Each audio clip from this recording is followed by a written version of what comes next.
opportunités, secteur en développement, carrière. Eh bien oui, Mawena nous donne quelques informations concernant les lieux où il y a le plus de millionnaires en Afrique. Allez, on écoute.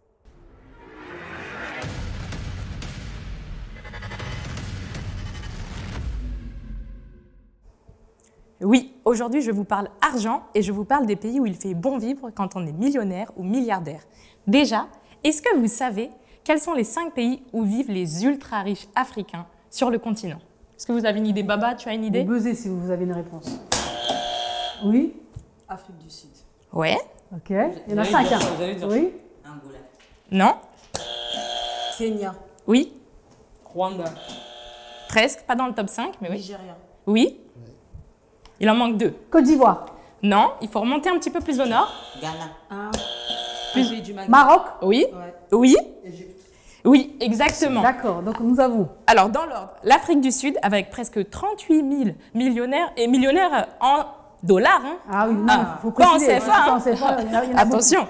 Afrique du Sud, suivi par l'Égypte, avec 16 000 millionnaires, le Nigeria, près de 10 000, le Kenya, avec 8 000 millionnaires, et on finit par le Maroc. C'est les chiffres qui sont sortis en début d'année 2023, et on se rend compte que les 5 pays que j'ai cités comptent à eux seuls, attention à eux seuls, 90% de milliardaires africains et 56% de millionnaires. Ah oui. C'est énorme. C'est énorme. Et le rapport montre aussi qu'en fait, ce nombre ne cesse d'augmenter. Donc ça, c'est la bonne nouvelle. Nous sommes les prochains, si Dieu le veut, nous sommes les prochains millionnaires, milliardaires à résider en Afrique. Il y a une grosse Afrique. disparité quand même. Et oui. 5 pays regroupent 97% de millionnaires, milliardaires. C'est souvent comme ça, même sur le continent européen en fait. Et on se rend compte qu'en décembre 2022, il y avait 138 millionnaires. Donc concrètement, ce sont des personnes qui ont plus d'1 million de dollars américains sur leur compte en actifs possédés. 328 000 multimillionnaires, donc plus de 100 millions de dollars d'actifs possédés et 23 milliardaires. Sachant qu'on compte 52 milliardaires africains contemporains, dont 23 vivent sur le continent. Puisque là, il ne s'agit que des personnes qui résident en Afrique. Il y a beaucoup plus de personnes riches africaines, mais qui ne résident pas forcément sur le continent. Donc si on regarde de plus près le cas de l'Afrique du Sud, on se rend compte que l'Afrique du Sud abrite 2 fois plus de personnes riches que n'importe quel pays d'Afrique. Donc tout à l'heure, tu parlais de disparité. Là, c'est vraiment la grande disparité. Ce qui hisse ce pays au 30e rang mondial, devant l'Indonésie, devant la Malaisie, la Thaïlande. Le rapport montre aussi que l'Afrique abrite des marchés à la croissance la plus rapide au monde.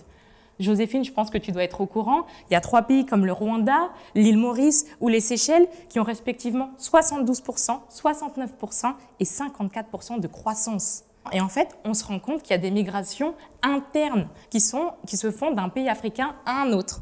Sur l'île Maurice, par exemple, il y a beaucoup de riches africains qui vont s'installer, ce qui fait que le niveau de vie moyen par personne est à presque 38 000 dollars.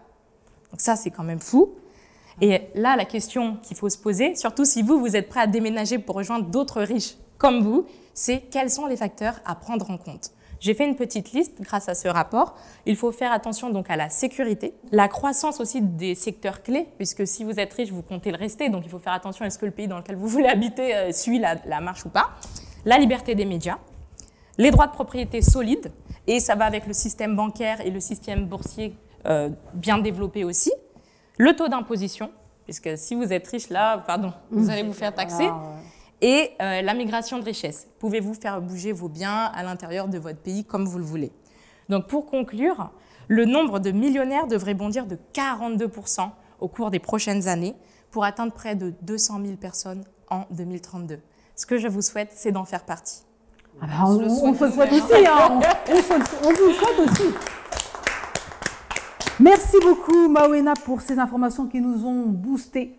Oui, Joséphine, tu valides, toi qui es cadre en finance, aujourd'hui sur le continent africain, il est aisé de devenir millionnaire, selon toi? En tout cas, le continent est en forte croissance, malgré les difficultés, parce qu'il y a quand même des difficultés, mais il y a de l'espoir.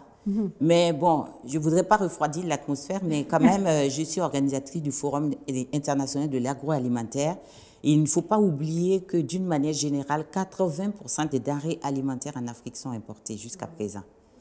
Donc, ça veut dire que l'Afrique n'est pas autosuffisante Autosuffisance alimentaire. sur le plan alimentaire. C'est quand même Donc, il y a grave. tout à faire. Il y a tout à faire. En même temps, c'est vrai que c'est un problème, mais ce sont des opportunités. C'est-à-dire qu'il y a 80% qui sont importés que nous pouvons nous mettre au travail pour pouvoir produire. Produire localement, voilà, devenir riche. Donc, c'est une terre en produisant d'opportunités. localement. Exactement. Voilà. Merci beaucoup, notre chère Joséphine Sieba. Orange Money Europe, partenaire de l'émission Diaspora Africa.